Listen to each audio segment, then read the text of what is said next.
Selamat pagi yang terhormat Bapak Ibu dosen penguji ujian kinerja PPG dalam jabatan tahap 1 Universitas Sultan Ageng Tirtayasa tahun 2022. Perkenalkan, nama saya Maria Yasinta Muda. Saya guru kimia dari SMA Santo Antonius, Jakarta Timur. Pada kesempatan hari ini, saya akan melaksanakan praktik pembelajaran untuk memenuhi ujian kinerja PPG dalam jabatan tahap 1 Universitas Sultan Ageng Tirtayasa tahun 2022. Adapun materi yang saya gunakan adalah materi dari kelas 11 semester ganjil, yaitu materi kesetimbangan kimia dengan submateri kesetimbangan dinamis, kesetimbangan homogen, dan heterogen. Berikut adalah video praktik pembelajaran yang saya laksanakan. Mohon masukan dari Bapak Ibu dosen penguji agar kedepannya proses pembelajaran yang saya laksanakan dapat menjadi lebih baik lagi. Terima kasih.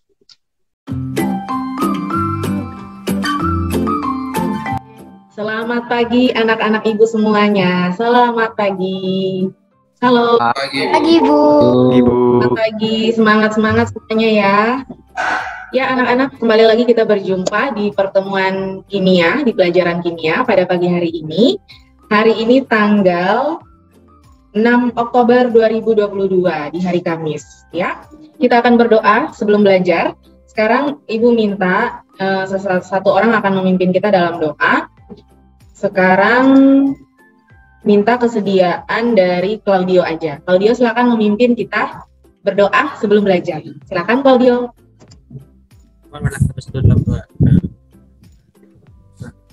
Tuhan, terima kasih karena kami. Ya, mari Ibu akan mengabsen kalian supaya lebih disiplin lagi dalam kehadiran di Zoom kita. Ibu akan absen, nanti tolong menjawab hadir ya. Ibu panggil namanya satu persatu. Yang pertama Clara Fikarina. Hadir Bu. Claudio ada ya tadi ya pimpin doa. Natania. Hadir Bu. Dominic. Hadir Bu. Terima kasih anak-anak, disiplinnya sudah bagus pagi ini.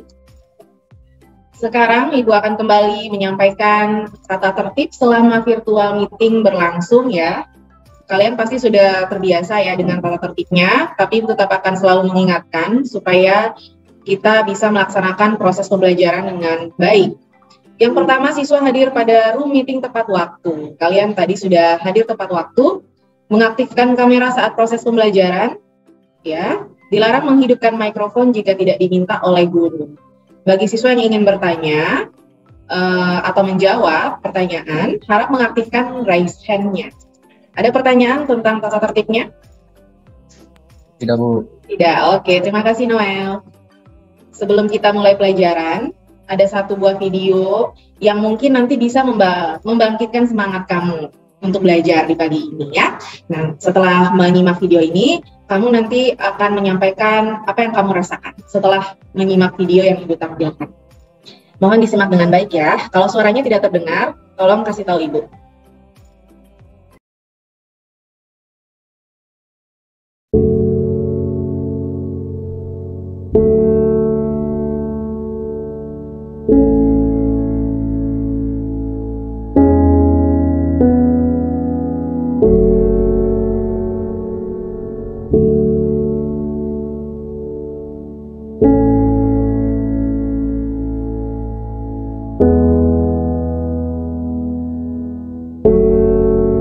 Hold my breath, hush my head, count my steps. I need this more than ever. Might feel strange, but I'm not afraid. Every day I try but can't forget it. Hey, I need a new way. That's just a give and take. Make mistakes, keep on hoping, hoping for the day I'll fly high. As long as my heart is open, I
Iya, sudah selesai menonton video.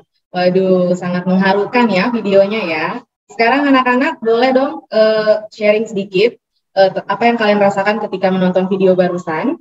Mohon anak-anak masuk ke menti.com. Silakan klik di Google menti.com.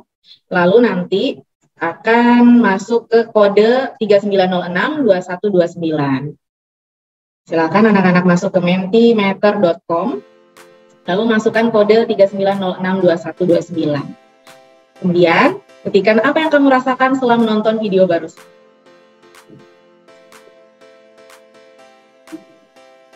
Sudah bisa? Menti.com 39062129 kodenya. Kira-kira hari ini Jona merasa, terharu. Kita diajarkan untuk selalu bersyukur dengan segala apa yang kita miliki. Wih, keren banget. Beda lagi? Baru 2 orang nih. Apa yang kalian rasakan setelah menonton video yang tadi? Ada yang terharu, ada yang mengatakan bahwa harus selalu bersyukur dengan apa yang sudah kita miliki. Iya, betul sekali. Tadi kan anak yang kita tonton tadi tidak punya kaki satu ya. Jadi dia tetap berusaha dengan harapannya untuk mewujudkan mimpinya. Termotivasi, harus percaya diri dengan apapun kondisi kita. Setelah menonton video tadi, saya jadi merasa bersyukur dan termotivasi untuk melakukan berbagai hal meskipun ada kekurangan, karena video tersebut mengajarkan akan selalu ada cahaya di antara gelapnya keadaan. Wih, mantap, siapa ini? Luar biasa. Luar biasa sekali. Refleksinya sangat mendalam. Kita harus menerima setiap kekurangan dan membuat kekurangan tersebut jadi semangat kita. Sangat bersyukur dan termotivasi karena orang yang punya keterbatasan fisik bisa meraih apa yang ia impikan, bahkan menghibur orang di sekitarnya. Iya, betul sekali. Kemudian, lebih merasa bersyukur akan semua yang kita punya dan lebih bersemangat untuk mengejar mimpi. Iya, keren-keren ya jawaban kalian nih ya. Saya merasa termotivasi untuk terus maju menggapai cita-cita saya walau banyak kekurangan. Oke, anak-anak, kalian sudah sangat bagus ya dalam merefleksikan video barusan. Bahwasannya apapun kekurangan yang kita miliki, jangan menjadikan itu sebagai suatu hambatan untuk kamu menggapai mimpi kamu. Ya, karena orang yang gak punya kaki aja bisa berjuang, apalagi kamu yang masih punya 2 kaki yang lengkap. Itu anak-anak maksud dari video barusan. Ya, baik. Kita sudah punya motivasi untuk memulai pelajaran kita hari ini. Maka Ibu akan memberikan kalian pretest untuk menguji kemampuan awal kalian melalui Quizizz ya, anak-anak. Silakan kalian login ke Quizizz dengan kodenya sebagai berikut. Ya, silakan login.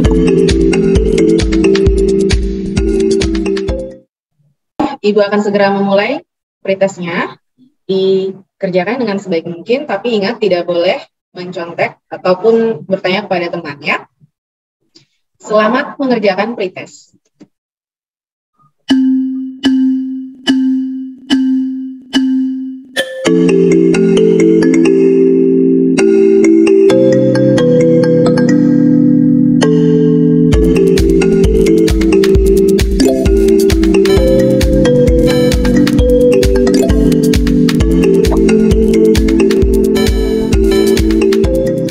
Pertemuan kali lalu kita belajar tentang laju reaksi, ya kan?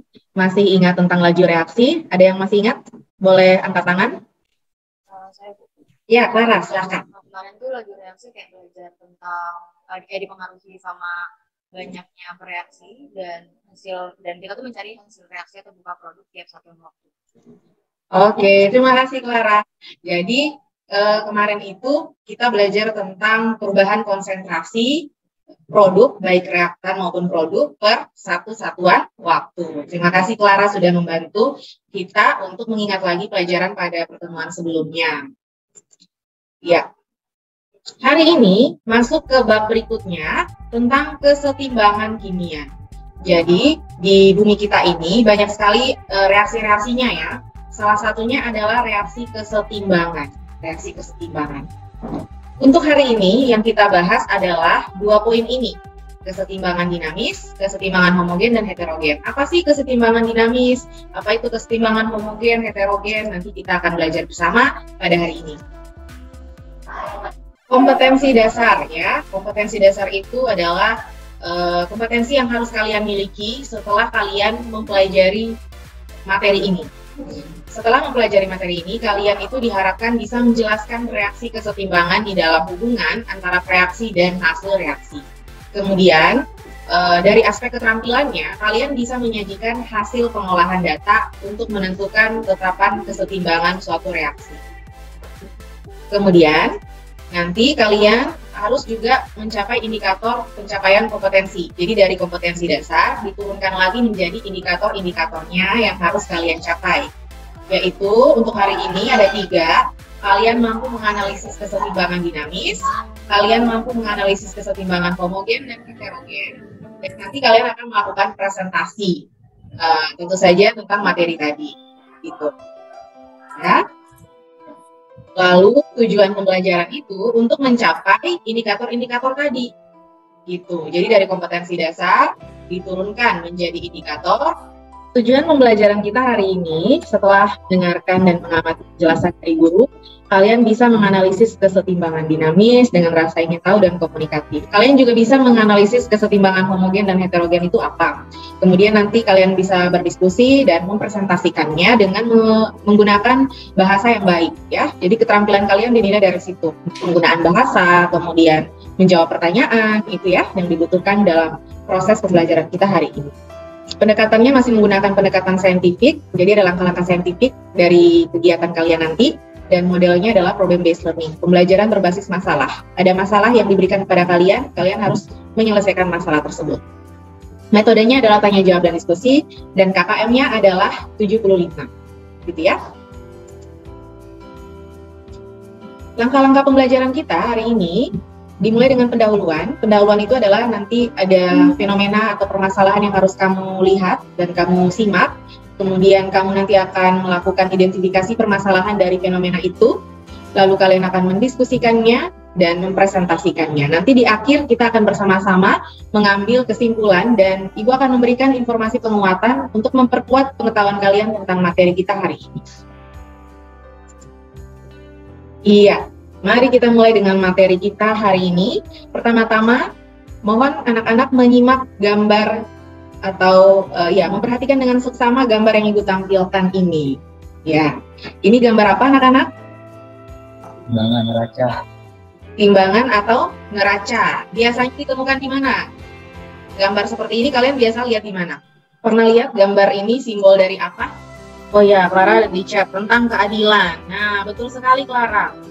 Nah, untuk gambar atau simbol timbangan ini biasanya kita temukan di pengadilan. Nah, kalau kalian bercita-cita menjadi seorang pengacara atau menjadi seorang advokat ya, nanti pasti akan sering melihat gambar ini. Ini adalah simbol keadilan. Jadi harus ada yang namanya keadilan di situ, harus seimbang ya, antara yang benar dan yang salah harus seimbang. Tidak boleh berat sebelah. Jadi para hakim ya, para hakim, para pengacara itu sebenarnya memang harus membela yang benar.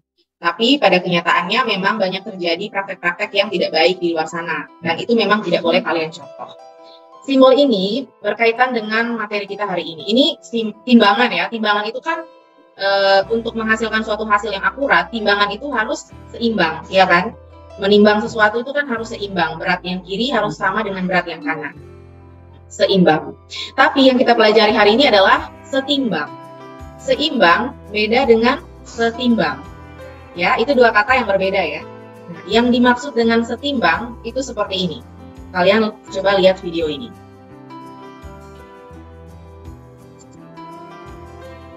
那拔河啊，已经拉了10年了，今年20了。比赛开始了。对。啊，所以看中华队啊，现在是采取手势哈，手势。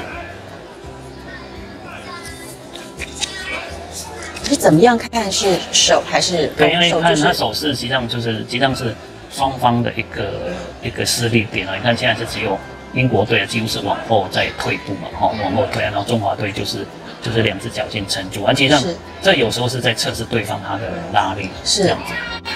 或者是说我在看你的空隙，因为我在退每只脚在退的时候，其实基本上它是有一个施力的一个空隙点。那当我抓到那空隙点的时候，可能就可以一起带走。好深奥哦。所以我刚才讲那个，我们传统拔河不是讲1、2、3嘛，好，那个3才用力。所以当你3的时候， Iya. Gimana? Siapa yang bercita-cita jadi penarik tambang ya? Nah, itu video kejuaraan tarik tambang tingkat internasional ya. Jadi yang kalian simak ini berkaitan dengan kesetimbangan. Kalau kalian perhatikan tadi, tali tambangnya itu kan seolah-olah tidak bergerak ya kan? Padahal sama-sama ditarik oleh pihak negara Inggris, ya kan? Terus melawan Taipei. Menggunakan mata kita lihat talinya nggak bergerak. Itu maksudnya adalah laju penarikan dari negara Inggris itu sama dengan laju penarikan dari Taipei. Nah, itu kan artinya lajunya sama, sehingga talinya tidak bergerak.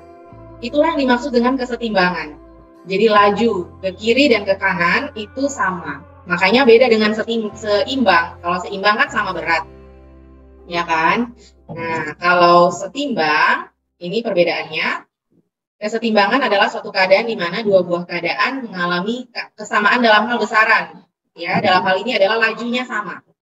Kalau keseimbangan, dua keadaan yang mengalami kesamaan dalam hal besaran, wujud maupun jenis. Jadi semuanya sama. Kalau seimbang itu semuanya sama. Gitu ya. Kesetimbangan kimia menunjukkan bahwa laju reaksi ke kanan dan ke kiri bernilai sama besar. Nah, kesetimbangan kimia menunjukkan bahwa laju reaksi ke kanan dan ke kiri bernilai sama besar. Ke kanan itu maksudnya kemana? Produk ya. Produk. Betul, terima kasih Dominik. Kalau ke kiri berarti untuk Reaksi. Iya, pinter. Jadi laju ke kanan itu pembentukan produk dan laju ke kiri itu pembentukan reaktannya. Jadi bisa kembali membentuk reaktannya. Ketika dia sudah membentuk produk, nanti dia akan kembali membentuk reaktannya. Itulah kesetimbangan kimia. Kesetimbangan kimia, seperti yang tadi Ibu jelaskan, menunjukkan bahwa laju reaksi ke arah kanan dan kiri itu bernilai sama besar. Kesetimbangan kimia itu reaksinya dibedakan atas dua. Ada reaksi irreversibel dan reaksi reversibel.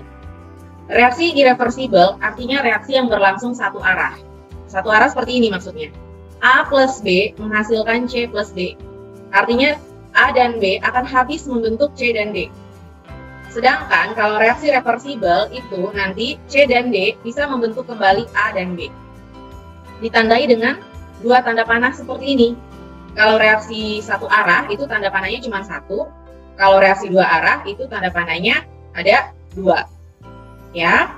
Nah, ini contohnya nih, kalau reaksi satu arah, misalnya kamu membakar kertas. Kertasnya ini kan kalau sudah terbakar tidak bisa berubah lagi kan jadi kertas. Iya kan? Kalau kamu memanaskan air, airnya ini, uap airnya bisa berubah lagi menjadi air. Nah, itu contoh reaksi dua arah. Jadi dibedakan ya, reaksi irreversibel dan reaksi reversibel. Produk, kalau reaksi irreversibel, produk tidak dapat bereaksi kembali menjadi reaktan. Sebaliknya, kalau reaksi reversibel, produk dapat bereaksi kembali menjadi reaktan. Nah, reaksi irreversibel ini disebut juga dengan kesetimbangan dinamis. Maksudnya dinamis itu adalah nanti saat terjadi kesetimbangan, itu kita tidak bisa lihat perubahannya. Kayak tadi tarik tambang, kita nggak bisa lihat pergeserannya. Tapi secara mikroskopis itu ada perubahannya yang tidak dapat dilihat. Jadi reaksi tetap berlangsung, bolak-balik, tapi kita nggak bisa lihat reaksinya. Secara makro kita nggak bisa lihat, mikronya kita bisa, mikronya ada reaksinya. Gitu. Itu namanya kesetimbangan dinamis. Syarat dari kesetimbangan dinamis adalah reaksi harus bersifat dua arah. Jadi membentuk produk lalu kembali membentuk reaktan, itu syaratnya. Lalu dia harus terjadi pada ruang tertutup, tidak boleh di ruang terbuka. Kemudian laju ke arah produk sama dengan laju ke arah reaktan, lajunya harus sama. Dan yang keempat, tidak terjadi perubahan makroskopis. Nah, ini tadi ada pertanyaannya ya di pretestnya ya. ya kan? Nah, tidak terjadi perubahan makroskopis, tapi terjadi perubahan mikroskopis, ya, yang bisa dilihat. Oke, nah ini contohnya ini. Reaksi kesetimbangan itu ada tiga kemungkinan. Misalnya ada reaksi A menjadi B, reaksi A menjadi B. Kemungkinan keadaan setimbangnya yang pertama, kalau dari grafik, konsentrasi A lebih besar daripada konsentrasi B. Lihat, ini konsentrasi A, konsentrasi B. Nah, dia posisinya berada di atas B. Nah, ini artinya konsentrasi A lebih besar daripada konsentrasi B. Jadi, warna yang terlihat adalah warna dari si A. Karena konsentrasinya lebih besar. Kalau misalnya A bereaksi untuk membentuk B. Ya. Kemudian, ada kemungkinan kedua, konsentrasi A dan konsentrasi B pada satu titik dia akan sama. Nih, awal mulanya dia start dari sini. Lebih banyak dia. Terus yang B mulai dari sini. Nah, ketika bereaksi, ketemu di satu titik. Nah, ini sama konsentrasinya. Kalau tadi A dan B nggak ketemu karena A lebih banyak daripada si B. Itu keadaan kedua. Kalau kemungkinan ketiga, konsentrasinya B lebih besar daripada A. Nanti A lama-kelamaan dia akan berkurang. Lama-kelamaan akan berkurang, sedangkan si B lama-kelamaan akan naik. Tapi keadaannya akan sama, lajunya akan sama. Nih lihat, garis lurus. Lajunya sama. Nah, saat dimana lajunya sama, ini kan sama semua nih lajunya nih. Lajunya sama, itulah keadaan setimbang. Paham tidak? Saat dimana laju pada berbagai keadaan ini sama, itu namanya keadaan setimbang.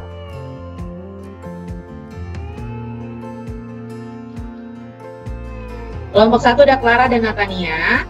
Kelompok 2 itu ada Jonah, Lita, dan Jesua. Kelompok 3, Messi, Noel, dan Rafael. Kelompok 4, Regika, Dominic, dan Edward. Ya. Sekarang Ibu akan membagi kelompok. Ibu sudah membagi kelompok. Kalian mohon membuka LKPD. LKPD itu ada di classroom kalian. LKPD, silakan kalian membuka LKPD pada classroomnya sesuai dengan kelompok masing-masing. LKPD kelompok 1 ada judul kelompok 1, kelompok 2, kelompok 3, dan kelompok 4. Dan sekarang Ibu akan breakout room. Kelompok sudah ya. Kita akan masuk ke room kita masing-masing sesuai dengan nama kelompoknya. Sekarang Ibu bagi dulu kelompoknya. Room 1 untuk kelompok 1, room 2 untuk kelompok 2, dan room 3 serta 4 untuk kelompok 3 dan 4. Silakan masuk.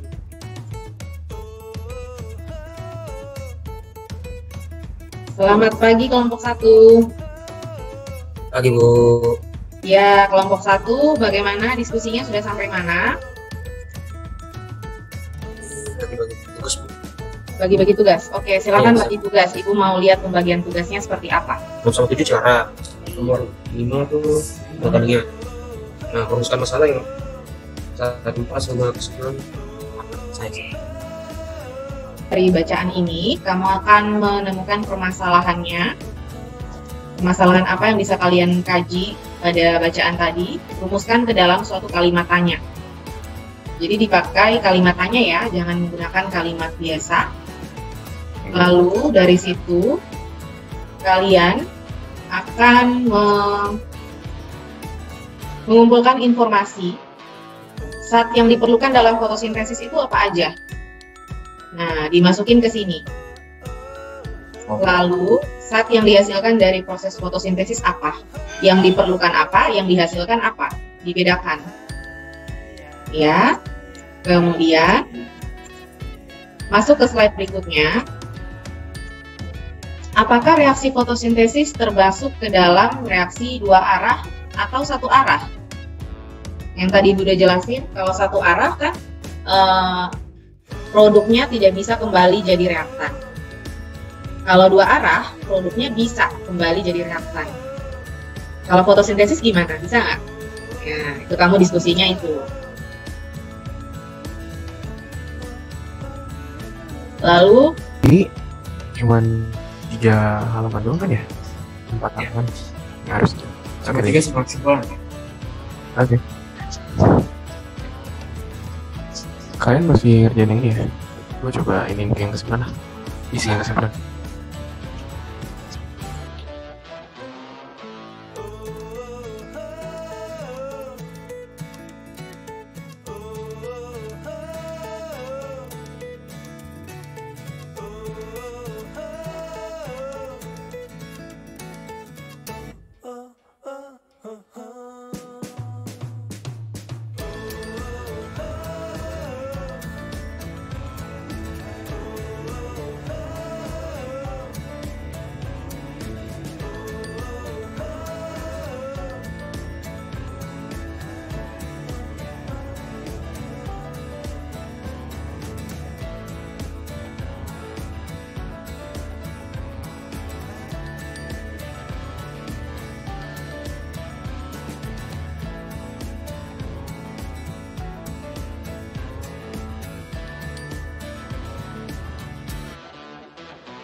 ya, waktu dan tempat Ibu persilahkan untuk kelompok 1 memaparkan hasil diskusinya. Silakan kelompok 1. Pertanyaannya itu, apakah reaksi fotosintesis termasuk ke dalam reaksi dua arah atau dapat dibalik atau reversibel? Jelaskan. Jadi, reaksi fotosintesis itu termasuk ke dalam reaksi satu arah atau irreversibel. Karena dalam proses ini mengubah air dan karbon dioksida menjadi zat-zat yang diperlukan tumbuhan. Tetapi zat-zat yang telah dihasilkan tadi tidak dapat diubah menjadi air dan karbon dioksida. Apakah ciri-ciri reaksi searah dan reaksi dua arah? Slide. Yang pertama, reaksi satu arah atau irreversibel. Itu yang pertama, reaksi ditulis dengan satu anak panah dan berlangsung sekali dari kiri ke kanan. Yang kedua, produk yang merupakan hasil reaksi tidak dapat berubah menjadi reaktan seperti semula. Ketiga, jika reaktan habis, maka reaksi akan berhenti karena nggak ada lagi yang bisa direaksi karena reaktannya itu udah habis. Lalu ada reaksi dua arah atau irreversibel. Ada reversibel. Nah, yang pertama itu reaksi ditulis dengan dua anak panah. Reaksi dapat berlangsung dari kiri ke kanan ataupun dari kanan ke kiri. Ini kenapa dia ditulis dengan reaksi dua anak panah, karena dia bisa dari kanan ke kiri ataupun dari kiri ke kanan. Untuk kelompok 2 dipersilakan memberikan tanggapan kepada kelompok 1. Iya. Oke. Kan kelompok 1 tadi menjelaskan tentang reaksi reversible dan irreversible. Nah, saya ingin tahu contoh-contoh contoh-contoh lain dari reaksi reversible dan irreversible apa ya? Kita membakar kayu itu kan berarti bahan bakarnya ada kayu sama api. Nah, dari kayu sama api kalau udah dibakar kan sudah bereaksi, dia mungkin jadi arang. Nah, arang itu udah bisa dibalikin lagi jadi api dan kayu seperti semula, maka dia disebut sebagai reaksi satu arah. Yang kedua, contohnya lagi adalah ketika kita makan terus kita kan berarti bisa berenergi ya, kita bisa melakukan aktivitas dan macam. Nah, kalau kita sudah makan kan kita berenergi, nah energi yang kita hasilkan tidak bisa diubah kembali menjadi makanan yang seutuhnya yang sebelum kita makan itu. Nah, berikutnya adalah contoh dari reaksi dua arah. Seperti contohnya kita merebus air dalam panci. Nah, pancinya itu kita tutup. Di panci itu ketika air mendidih nih pasti ada uapnya kan. Nah, uap ini akan nempel nih di atas tutup pancinya. Nah, itu akan menghasilkan embun yang kemudian akan menjadi air. Gitu. Mengelompokkan berbagai reaksi kesetimbangan kimia pada tahap mencoba, apakah perbedaan antara kedua kelompok reaksi pertama dengan kelompok reaksi kedua. Jadi, perbedaan yang dapat dilihat adalah ketika reaksi terjadi ada perbedaan bentuk antara reaktan dengan produk atau heterogen, sedangkan jika reaksi terjadi menjadi bentuk reaktan dengan produk yang sama, maka itu adalah homogen. Terus yang kedua, ditinjau dari fase atau wujud dari reaktan dan produknya, reaksi kesetimbangan kelompok reaksi pertama merupakan bentuk dari reaksi kesetimbangan homogen. Jadi kesetimbangan homogen adalah sistem kesetimbangan yang ada pada reaksi di mana semua zat yang terlibat memiliki fasa yang sama. Di sini ada contohnya yaitu 2SO3 menjadi 2SO2 plus O2. Dan yang terakhir, reaksi kesetimbangan pada kelompok reaksi kedua merupakan bentuk dari reaksi kesetimbangan heterogen. Jadi kesetimbangan heterogen adalah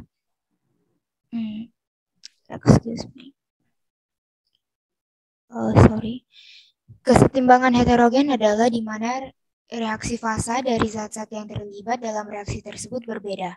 Di sini ada contohnya CaCO3 menjadi CaO plus CO2.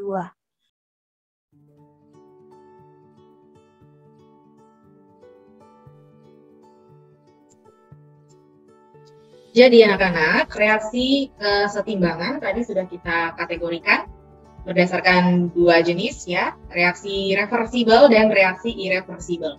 Reversibel artinya bersifat dua arah, ya, jadi bisa bolak-balik pembentukan produk dan pembentukan reaktan. Sedangkan reaksi irreversibel artinya satu arah. Seperti tadi contohnya fotosintesis ya, itu satu arah.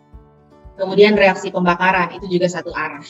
Nah, kalian sudah mampu memberikan contoh seperti tadi, itu sudah bagus sekali.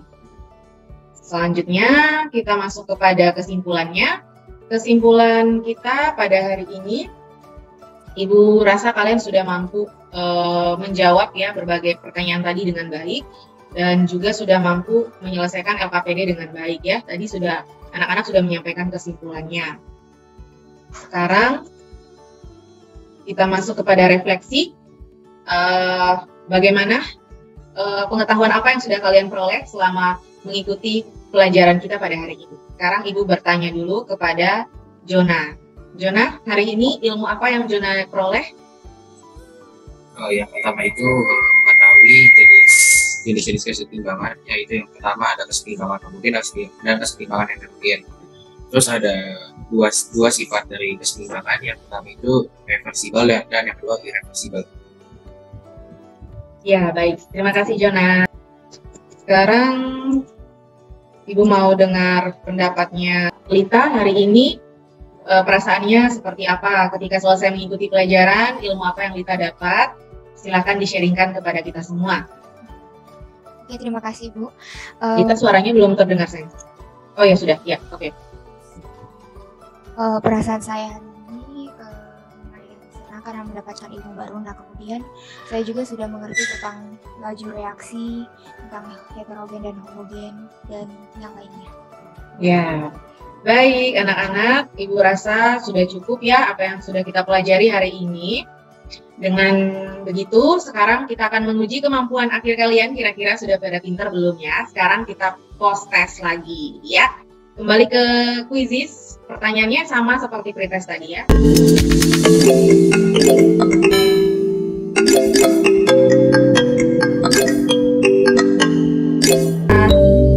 Ada Missy, Jona, dan Eva. Mantap, terima kasih anak-anak sudah mengikuti post test kita pada siang hari ini. Selanjutnya, Ibu akan memberitahukan pada kalian bahwa pada pertemuan selanjutnya, pada pertemuan selanjutnya itu kita akan mempelajari tentang tetapan kesetimbangan kimia. Baik anak-anak, untuk menutup proses pembelajaran kita pada siang hari ini, marilah kita berdoa supaya nanti pas pulang kita dilindungi oleh Tuhan, supaya sampai di rumah dengan selamat, tetap sehat, dan besok bisa kembali lagi bertemu untuk belajar ya. Sekarang satu orang pimpin doa ya. Siapa ya pimpin doa? Claudio mau lagi nggak pimpin doa? Jangan gantian ya. Sekarang Jona aja, Jona pimpin doa ya Jona ya. teman-teman dan lumayan itu dalam doa Bapak terhadap Yesus. Tuhan, terima kasih karena Tuhan telah memberkati kami dalam mengikuti pelajaran kimia pada tadi. Sekarang kami ingin melanjutkan kegiatan kami masing-masing. Berkatilah semua kegiatan yang akan kami lakukan selanjutnya, dan juga berkati lumayan dan berikan kembali juga kesehatan. Terima kasih ya Tuhan. Amin. Dan Tuhan Yesus kami. Terima kasih Jonal. Oke anak-anak, sudah selesai proses pembelajaran kita. Selamat pulang ya, tetap semangat. Dan nanti kita ketemu lagi di esok hari. Selamat siang semuanya, hati-hati di jalan. Bye-bye. Siang, Bu. Terima kasih Bu. Terima kasih.